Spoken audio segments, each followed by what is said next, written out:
Hey everyone, good afternoon, good morning, wherever you are, good evening. Welcome back to Black Ass Art History Presents. Y'all late to the revolution. This is the third part of Chapter 4 of Waxing Poetics, Melanin Prophetic, Black Arts Movement, Saying It Loud. Disclaimer, this is probably going to be longer than the 15 to 20 minutes one. Just wanted to throw that in there. And as per usual, the content, images, and language that you're about to experience may be offensive and may lead to triggers. Viewer discretion is advised. Black Ass Art History is committed and dedicated to educating its audiences on the diaspora of melanated people with the intent to provide an honest and holistic history of our narratives. We are committed to ensuring our history and stories are not filtered through white supremacy indoctrination, dogma, and pseudo social science. So today we are going to be looking at culture, aesthetics, and expressions outside of the visual art. From the late 1960s through the 1970s, there would usher in movements that challenged the aesthetic and defining Blackness in their own terms. With the move from integration to an idea of separatism, the idea of Black nationalism would emerge. So let's see some of the writing that will come on the walls. Leroy Jones, known as Amiri Baraka, was born in Newark, New Jersey. He was inspired and influenced by jazz and is often reflected in his spoken word. He studied at Rutgers University, Howard University, Columbia University, and the New School. In 1954, he joined the United States Air Force. While in the Air Force, someone advised that he was a communist, and they discovered some of his writings around the ideas of the Soviet Union. At the time, Jones was demoted and put into a different position. And while he was stationed in Puerto Rico, he worked in the library and was able to read and learn about a variety of information, include the beatnik poets. On his return, he moved to New York and became part of the Umbra Poets and wrote on various topics. However, in 1965, specifically after the assassination of Malcolm X, he changed his name from Leroy Jones to Amiri Baraka and founded the Black Arts Repertory Theater. Although it only lasted a year, but hosted spoken word, theatrical productions, and more, such artists such as Sunrise, Sanchez, and more would grace that space. One of the most impactful poetic groups and spoken word artists would be the Last Poets, who were active from 1968 and today. The members were Jalaluddin Mansour Nuruddin, Umar bin Hassan, Obidul Ayewole, Suleiman El Hadid, Nalaja Obabi. Ayewole would actually form the original Last Poets group with two other members, David Nelson and Guyland Kane. So it looks like there was a kind of a separation. They were inspired by the civil rights movement and Black nationalism. Their debut album was self-titled Last Poets. However, it was the second album, This Is Madness, because of the lyrics, the content, as well as the authority spoken in these words, would land this group on the FBI's counterintelligence program list. Remember, J. Edgar Hoover founded the counterintelligence program in the 1950s as to look at extremist groups or groups that might impact the American standard, like Black nationalist groups as well as white terrorist groups. Another spoken word artist and poet active during this time and also would inspire hip hop music as well is Brother Gil Scott Heron. He was born in Chicago, Illinois, raised in Mississippi, and moved to the Bronx. He had an affinity for blues the same way Baraka had for jazz. He attended Lincoln University, where he had to attend because he was inspired by Langston Hughes, and that's his alma mater. He would meet fellow creative Brian Jackson, and they would form a band called Black and Blues. Scott Heron would debut his album Small Talk at 125th in Lenox 1970, which is an incredible album which features some of his most well-known pieces, The Revolution Will Not Be Televised and Whitey on the Moon. This album critiques television propaganda, consumerism, white privilege, and more. And in his lifetime, he will record over 15 albums. Mother Sonia Sanchez was born as Wilsonia Bennett Driver in Montgomery, Alabama. Her mom died at a very young age. I believe she was about 1, and she was kind of shuffled between relatives and would live with them off and on. In 1943, she moved to Harlem with her dad, stepmother, and sister. During the time that she was moving back and forth with family, Sanchez actually developed a stutter, and to overcome it, she read, focused on language and words. She also excelled in school, finding her voice. She would attend Hunter College, obtaining a degree in political science. And while attending NYU, she established a writing workshop called Broadside Quartet, featuring the likes of Haki Mahibuti and Nikki Giovanni. She would go on to write numerous poems, anthology, and off Broadway play productions. She was also a member of CORE and which is the is a Black African American group, and NOI, Nation of Islam. She was only a member for 3 years because of the conflict of her as a woman and ideals around womanhood and some of their beliefs. She wrote numerous poems again. Her unique use of words and sounds and compositions is inspired by the blues, mixed with the tradition of haikus, as well as using Black English, which she attributes to the poets of the Harlem Renaissance, like Langston Hughes. Another mother of the word is Miss Nikki Giovanni, born Yolande Cornelia Giovanni Jr. in Knoxville, Tennessee. She was raised in Cincinnati, Ohio. In 1960, she attended Fisk. Her and the dean of women at that time did not get along. She was expelled from Fisk because she did not ask permission to go home and leave campus for the holiday. So for a good period of time, she just wasn't there on campus or at school, and she was just working. The new dean of women encouraged her to return, and upon her return, she would restore the SNCC Student Nonviolent Coordinating Committee, and she would graduate in 1967 with a BA in history. Also in 1970, she appeared and worked on a TV show, Soul. The show promises Black art, culture, and political expression and promote. Dr. Giovanni will go on and be an professor emeritus at, I believe it was Virginia Tech, until I can't remember the year, but today she still gives lectures, tours, and encourages the spoken word and mentors the like of other poets. In addition to the many impactful poets and writers during the Black arts, Black power, Black nationalism, Black revolution, Black is beautiful movement, we also have incredible writings that emerge. Toni Morrison's The Bluest Eye of 1970 examines the hardship and pain that a young Black girl experiences around racism and the impact it has on her self-worth and her struggle and journey to find self-acceptance. Intozaki Shange wrote for colored girls who's considered suicide when the rainbow isn't enough in 1973, and this is a 20-part choreo poem. She effortlessly blends poetry, dance, music, and song as it explores the narratives and experiences of Black women of various ages, economic background, as well as stages in life. So let's take a look at this soundtrack of a revolution. While many folks, while many gospel, folk songs, and Negro spirituals will be harmonized through various protests and marches, the protests would soon make it from the march to the wax. Soon the blues would birth even additional children like jazz to funk, rhythm and blues, and soul, which would become the eclectic soundtracks of the movement. Songs like Sam Cooke, as he's slowly crying on the change is going to come, captures the weariness of trying to make it day by day, but knowing that being Black adds to the hindrance of being acknowledged. It is a song truly inspired by a blend of rhythm, blues, and gospel with the yearning for hope.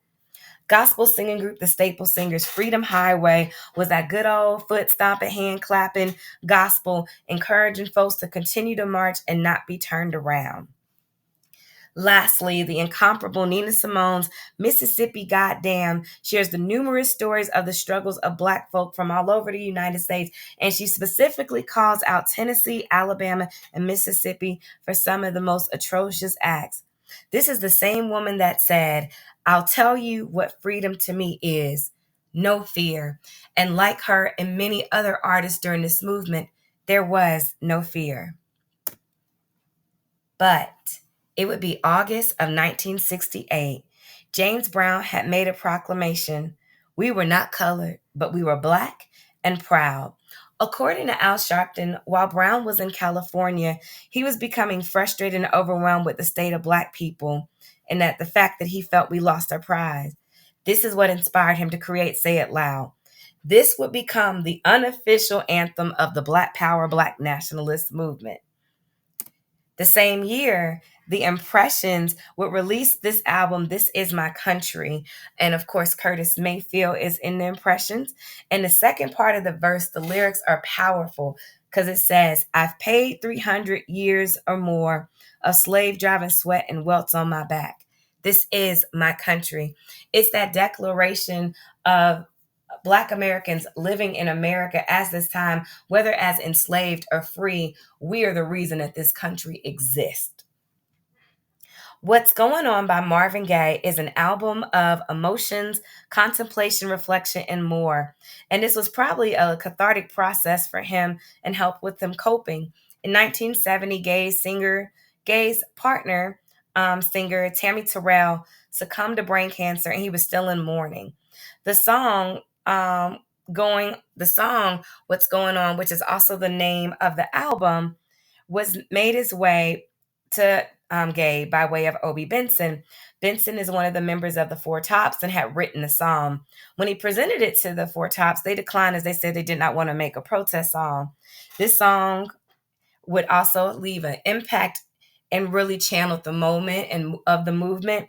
And this album also includes other classics like Inner City Blues and Mercy Mercy Me. Other albums and songs of the times, Nina Simone recorded To Be Young, Gifted, and Black. In 1969, it was released in 1970. The song and the title is actually based on writer and playwright Lorraine Hansberry's adaptation of her own writings called To Be Young, Gifted, and Black. This play is a narrative of her life from childhood to college days to the inception and creation of critically acclaimed Raisin in the Sun while dealing with the racism and the sexism of being both Black and woman. In 1971, the Stylistics dropped their self-titled debut album. In 1972, their last single, People Make the World Go Round, talks about the challenges in the labor market, acknowledging that those who are in the service industry, predominantly Black people, were not being paid fair in contrast to big business, who thrives on the employees who do the labor. And because of the unfair treatment of these workers, that everybody in the community was impacted. In 1973, Stevie Wonder releases Inner Visions. The single Living for the City again narrates narrations of labor. It's the story of a Black boy surviving no matter how hard he labors, just like his father, he still can't get ahead.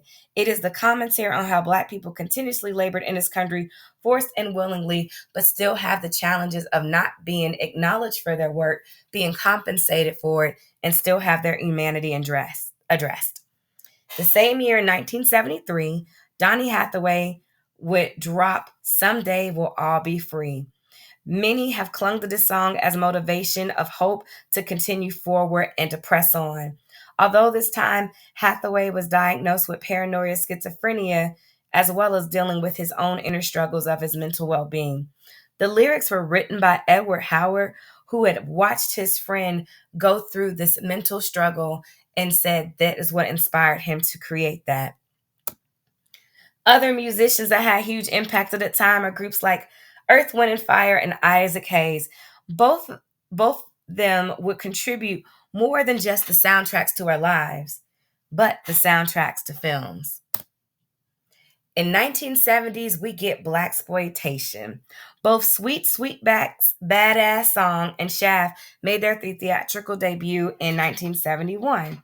Directed by and starring Melvin Van Peebles, the soundtrack was provided by Earth, Wind, and Fire. And Shaft was directed by Gordon Parks, starring Richard Roundtree, and the soundtrack was provided by Isaac Hayes. Sweet Sweetback is a story of a young Black boy orphan who is raised in a brothel. At the time, one of the sex workers invited him to engage with sex with her, and she calls him Sweetback. Well, you can imagine. Sweetback continues to work at a venue, and his boss does not care for him too much. Due to the rising tension in the community of a Black man being killed, two white officers are talking to Sweetback's boss, trying to figure out what to do and how to kind of squash the tension. He offers up Sweetback to be arrested and say just let him go in a couple of days. And that's how the story unfolds. Shaft is a private detective who is hired by a gangster in Harlem whose daughter has been kidnapped by some Italian mobsters, and it is the journey of how he gets her back. But through blaxploitation, we got amazing characters like Shaft, Richard Roundtree, Coffee and Foxy Brown, Pam Grier, Black Caesar, actor Fred Williamson, Black Bones Jones, Black Belt Jones, Jim Kelly, and Dolomite, Rudy Ray Moore. And also in blaxploitation, we explored every possible genre there could be. With comedy with Uptown Saturday Night, horror with Blackula, femme fatale with Coffee and Cleopatra Jones, coming to age of like Cooley High Harmony, and of course the godfather of Black Caesar. Now, keep in mind, these films were popular because they did a blend of the two. Around the 60s and 70s, films of spies like James Bond and martial arts with Bruce Lee were the thing that was happening. But not everyone was feeling blaxploitation. Some felt that it set Black people back. Films like Mandingo. The narrative is on a plantation. The master's son, whose name is Hammond, is known for sexually assaulting and raping the enslaved women, especially one named Ellen. His father forces him to marry his cousin Blanche to ensure that he will have some white children. It's a loveless marriage. He pays no attention to his wife, and soon she seeks the attention of Mayday, an enslaved man, and coerces and forces him to be her lover. Just by looking at the poster, you can see how this was an issue. And other films promoted the rise to money, power, and respect at the expense of their own community. Such films as Superfly and Willie Dynamite highlighted this gangster pimp with the motif of drugs and prostitution, and is reflected not only in the characters and the artwork. One thing that is important to mention that some of the black exploitation films had no black producers, no black directors, and no black art designers. Well, a lot of the posters were designed by white artists. And so white directors found the formula and started to create their own after seeing the success of Shaft and Sweetback's Badass Song at the numbers at theaters. So they began to create their own black exploitation films, which also kind of harmed what black exploitation probably initially set out to do, was just to tell our stories and allow us to also be heroes, protect our community, and stick together. Black is beautiful. The movement. So when I think of Black beauty from the 70s, two women come to mind. Cicely Tyson and those gorgeous braids, and Marsha Hunt and that glorious fro. One of the biggest impacts of the movement was the aesthetic. The Black is Beautiful movement actually has its humble beginnings as part of a literary and arts movement in the 1930s in Paris, known as Negritude. The Negritude movement paralleled the Harlem Renaissance. However, it went on about telling the beautiful, complex history of who they are in spite of colonialism ideology of Blackness in Europe. In the 1960s and 70s, Black people were encouraged to learn more about their heritage, writings by Stephen Biko, learning language, wearing dashikis, kufi, natural hair braids, and embracing our broad noses, our full lips, our high cheekbones, the variation of our melanin from the lightest to the darkest. That was that movement. So early roots in 1956 was the African Jazz Society and Studio. It was formed by Black designers, artists, musicians, writers, hairstylists, barbers, etc. Kwame Braithwaite was a photographer, and his brother Elon Braith founded the Grandasa models. These models were Black women with natural hair and embraced their features. And it was so important for that visibility because up until that point, there was a certain image still dealing with colorism, still experiencing colorism, even within our own Black publications and in organizations. This was a turn of events. They also began hosting a natural hair and Afrocentric fashion show. 62, the original African coif and fashion extravaganza designed to restore Racial Pride and Standards. Yes, that is the title of the fashion show. And it would also become an annual event. Natural hair and African print fabrics were included through the show, and these would continue through the 1970s. It became a huge success and opportunity for Black people to fall in love with who they are. This was often held at the Apollo Theater in Harlem. With everything that's going on, the film, music, fashion, aesthetics, capitalism is looking and saying, okay, we need to get on this bandwagon. So soon, businesses, specifically in advertisement, will begin to shift the image. They would start to adjust to create something that coalesce with Black power. The arts and national Black arts power, nationalism, and beautiful movement, especially with the hair care. So you're seeing tools like the pick, which is legendary. Even though I have locks, I still have my pick. With the Black fist, some were made out of one, some had Adinkra symbols on them as well. You also see the Supermax dryer and styler, the blowout kits for the fro, the Afro Sheen moisturizer to give it that glisten. All these products to maintain and support and celebrate your natural beauty. However, that wouldn't always be the case. Other products like alcohol and cigarettes would also begin to target the Black community as well. Historically, Black people have not been protected from predatory practices in the world of health. Black people and our bodies have been subjugated to numerous experiences and testing since the period of enslavement in the United States. But because of lack of access to equitable healthcare facilities, diagnoses such as high blood pressure, diabetes, and high cholesterol further exacerbate health concerns, they had to figure out a way to market that. So, again, utilizing motifs of Black is beautiful and the Black nationalism and celebratory, they began to do that. Tobacco companies would do strategic things like adding flavors to cigarettes, specifically methanol. And then they would also put more and more cigarette brands and make them more accessible in many places because studies have been done to show there is an increase of commercial cigarette smoking in stressful conditions. So they were just looking to profit at our own demise of our health.